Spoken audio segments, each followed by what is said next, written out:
محمد آصف اندر صاحب، مفتی صاحب، چاروں اماموں میں سے ایک کی تقلید کرنا کیوں ضروری ہے؟ اور چاروں امام اختلاف کے باوجود حق پر کیسے ہو سکتے ہیں؟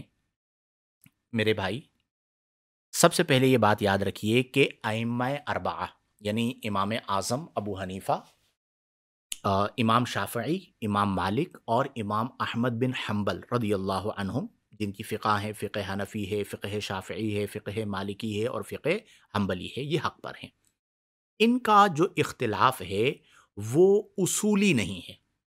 اصولی سے مراد عقائد پر ان کا کوئی اختلاف نہیں ہے۔ توحید پر سب کا عقیدہ ایک ہے، رسالت پر سب کا عقیدہ ایک ہے، جنت پر، دوزخ پر، ملائکہ پر، جنات پر، جو عقائد کے جتنے بھی ابواب ہیں سب ہی ایک عقیدے پر ہیں۔ ان کا اختلاف اصول میں یعنی عقائد میں نہیں ہے، ان کا اختلاف ہے مسائل میں۔ اور مسائل کے اختلاف کے حوالے سے حدیث مبارکہ ہے، آقا کریم صلی اللہ علیہ وسلم نے فرمایا کہ اختلاف امتی رحمتن، میری امت کا جو اختلاف ہے، اختلاف علمائی امتی، میری امت کے علماء کا اختلاف رحمت ہے۔ ہوتا کیا ہے، فقہی مسائل میں مختلف روایات ہوتی ہیں، اور جو مسائل شرعیہ ہیں اس میں استدلال ہوتا ہے۔ استدلال کا مطلب کسی نص سے دلیل کو طلب کرنا۔ چار دلائل ہوتے ہیں: قرآن، حدیث، اجماع اور قیاس۔ غیر منصوص مسائل ہوتے ہیں جو بعد میں پیدا ہوئے، ان میں قیاس کیا جاتا ہے، ورنہ قرآن، حدیث اور اجماع اور قیاس یہی اس کے اندر ترتیب ہوتی ہے۔ اب یہ علماء چونکہ بحار العلوم تھے، بحر العلوم تھے، علوم کے سمندر تھے، تو انہوں نے استدلال کیا اور اپنی اپنی فقہ کو مرتب کیا۔ اور یعنی امام اعظم نے فقہ حنفی کو، امام شافعی نے فقہ شافعی کو، امام مالک نے فقہ مالکی کو، اور امام احمد بن حنبل نے فقہ حنبلی کو مرتب کیا۔ اور سب کا جو ماخذ ہے وہ قرآن و حدیث ہے، لہذا حنفی جو عمل کرتا ہے وہ بھی قرآن و حدیث پہ، شافعی جو عمل کرتا ہے وہ بھی قرآن و حدیث پہ، مالکی جو عمل کرتا ہے وہ بھی قرآن و حدیث پہ، اور حنبلی جو عمل کرتا ہے وہ بھی قرآن و حدیث پر۔ اس کے سارے دلائل تمام کی کتب کے اندر موجود ہیں۔ لیکن یہ یاد رکھیں کہ یہ جو اجتہاد کرنا ہے یہ مجتہد کا کام ہے۔ یہ وہ غامدی صاحب والا جو معاملہ ہے نا، وہ نہیں ہے کہ جو چاہے مجتہد بن جائے، تو ہر گھر سے مجتہد نکلے گا۔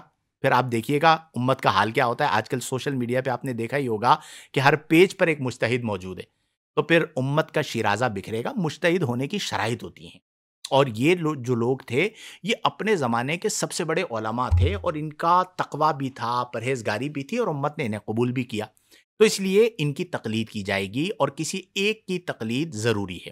اور یہ بھی نہیں ہو سکتا کہ ایک مسئلے میں ایک کی تقلید کر لیں اور دوسرے مسئلے کے اندر دوسرے کی تقلید کر لیں۔ یہ پھر تقلید نہیں ہے، یہ اپنی خواہش کی پیروی کرنا ہے کہ جس کا جو مسئلہ اچھا لگا وہاں سے لے لیا۔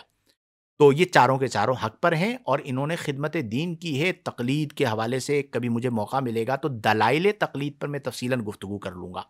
لیکن یہ یاد رکھیے المختصر کہ جو چاروں ائمہ کی تقلید ہے وہ تقلید اس لیے ہے کہ وہ قرآن و حدیث سے استنباط کر رہے ہیں۔ کسی بھی امام کا کوئی قول قرآن و حدیث کے متصادم نہیں ہے، اور اگر ہو بھی تو فرمایا گیا ہے کہ اذا صح الحدیث فہو مذہبی۔